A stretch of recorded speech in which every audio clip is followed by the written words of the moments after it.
Hey obunachilar, mana akkumulyator, mana shogirdimiz akkumulyator qo'yib beryapti, mana qaranglar. Shu narsani aytib charchadim, mana qaranglar. 6 ta akkumulyator.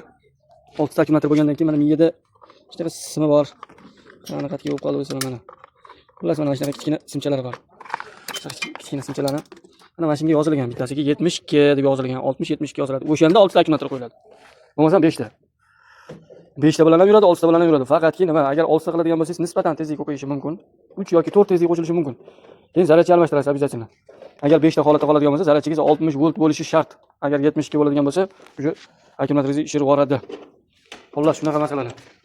Shu narsalarda hushyor bo'lasizlar. Ko'pchilik so'raydi, akkumulyator originali qanaqa bo'ladi? Qanaqa bo'ladi original emas, prostoy qanaqa bo'ladi? Bizda har xil akkumulyator bor. Arzoni ham, qimmati ham, originali ham, prostoy ham bor. Men birovning akkumulyatorni original, birovning akkumulyatorni prostoy demayman. Unaqa deyishga haqqim yo'q. Hech kim unaqa demasa ham kerak. Faqat shu olganda hushyor bo'lib olinglar. Shu narsaga anaqa qilmasdan ehtiyot bo'lib olasizlar. Rahmat obunachilarimiz.